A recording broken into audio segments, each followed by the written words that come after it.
तो वही लोभ लालच से दूर रहे तभी कल्याण है। जो मिला है जैसा मिला है उससे प्रसन्नता रखनी चाहिए। संतुष्टि ही सबसे बड़ा धन है। संतोष ही सबसे बड़ा धन होता है, इससे बढ़कर कोई धन नहीं होता। जो मिला जैसे मिला बस उसमें संतुष्ट रहने की आवश्यकता है। ऐसे ही एक कोई ब्राह्मण है जो काशी में पढ़ा, उसके पिताजी ने भेजा वहां, तो वहां बहुत ज्ञान प्राप्त किया। दुनिया भर का बहुत अद्भुत अद्भुत जो वेदोच्चार है, मंत्रोच्चार है, सब सीख ली। और उसे बड़ा लगा कि हाँ मैं तो बहुत अच्छा हो गया, सब चीजें मुझे ज्ञान हो गया सब चीजों का। अब अपने पिताजी के पास में आया। पिताजी के पास में जैसे आया तो सब गांव में उसकी बहुत प्रतिष्ठा हो रही कि भाई बहुत पढ़ के आए हैं, बहुत विद्वान हो गए। हाँ, ब्राह्मण का पुत्र बहुत विद्वान हो गया, सब जगह उसकी पराकाष्ठा होने लगी। अब उसका जो पिताजी है वो परीक्षा लेना चाहता है कि मेरा बेटा है वो जो बाप है वो भी बड़ा पंडित है, विद्वान है, तो उसकी परीक्षा होने की तैयारी होने लगी। तो कहा बेटा क्या क्या सीखा? कहा पिताजी मैंने सब वेद के जो मंत्र है सीख लिए, पुराणों को सीखा, हाँ, और सब चीजें मैंने तैयार की। आप बताइए मैं कहां से क्या शुरू करूं? कि बेटा मुझे और तो नहीं पता, बस मैं एक प्रश्न पूछूंगा उसका उत्तर दे दे, और उसका सही से उत्तर दे दिया तो समझ ले तो पास है, और नहीं मिला तो फेल है। तो क्या बता पाप का बाप कौन है? हैं? कहा पाप का बाप कौन है? ये प्रश्न किया। अब वो तो सोचने लगा कि पाप का बाप कौन है, बड़ा परेशान हो गया, उसे उत्तर नहीं मिल रहा इस चीज का। और सोचते सोचते वो सब जगह जाने लगा, ढूंढने लगा। पिताजी ने कहा घर के अंदर घुसने नहीं दूंगा, तू कह रहा है मैं पढ़ के आया हूं, विद्वान होके आया हूं, तो पाप का बाप कौन है? जब तक तुम्हें ये नहीं पता चले तब तक घर में तुम्हें घुसने नहीं दिया जाएगा। वो सब जगह जाने लगा, सबको पूछने लगा, लेकिन उसे कहीं पे रास्ता नहीं मिला। और फिर लीला भगवान की अद्भुत हुई महाराज। वो ये हुई कि आज उस ब्राह्मण की आंखें खुलने वाली है। चलता चलता एक गलत स्त्री के घर में चला गया जो गलत काम करती थी, और जाति से भी पवित्र नहीं थी। जाके अंदर घुसने लगा।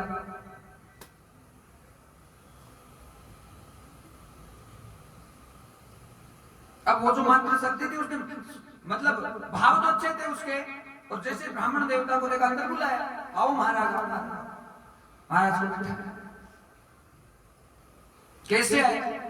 बस मैं तो ढूंढ रहा था कुछ, कोई मेरा एक प्रश्न अटका हुआ है, बस उसका उत्तर ढूंढते ढूंढते पता नहीं तुम्हारे दर पे क्यों आ गया, मुझे खुद को नहीं।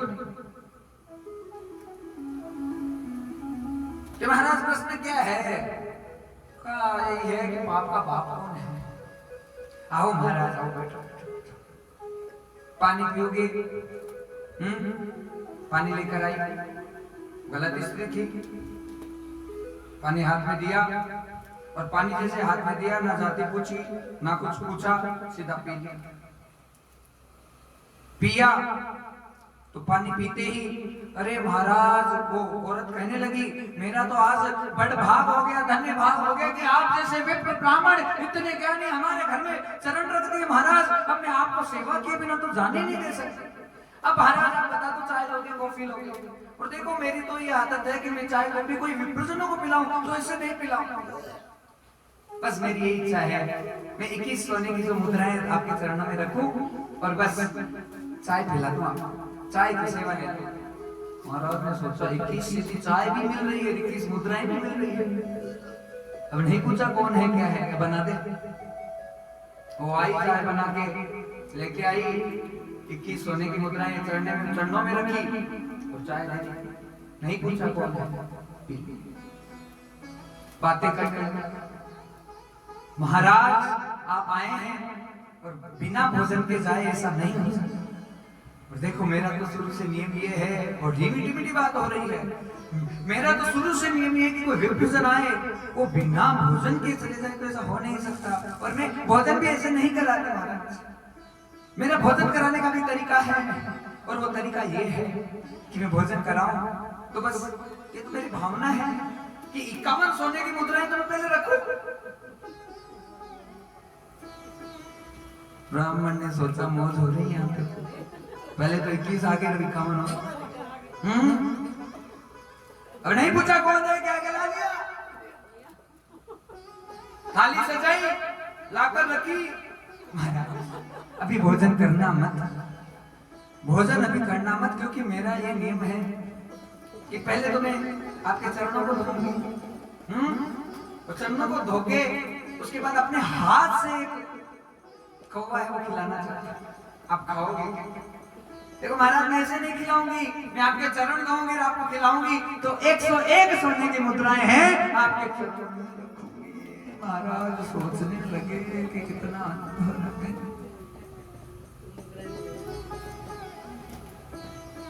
बिक गया।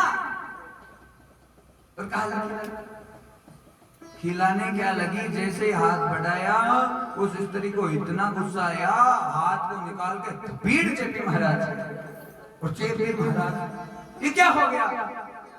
तुम पूछने आए थे ना बाप का बाप कौन है, तो बाप का बाप है लोभ।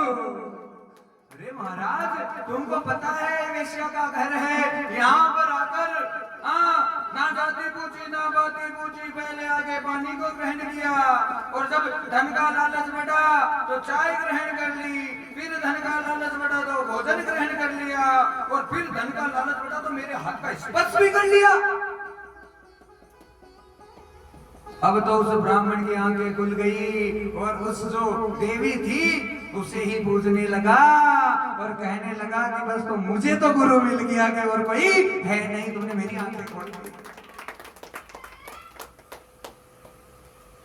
पी प्रभु ज्ञान का, पी प्रभु ज्ञान का, चल रे मना, चल रे मना, सत्संग वाली गली तो चल रे मना, सत्संग वाली गली तू चल रे मना। दौड़ा दौड़ा अपने पिताजी के पास गया, पिताजी पता चल गया मुझे बाप का बाप लोभ है, और जिसके अंदर लोभ प्रकट है उसे कभी आनंद नहीं मिल सकता संसार में। इसलिए बस केवल धर्मार्थ और परमार्थ की भावना अपने हृदय पटल पर जागृत रखें, और एक उद्देश्य हो कि अपने प्राण भी जाए लेकिन किसी की रक्षा करने के लिए बलिदान करें अपने को।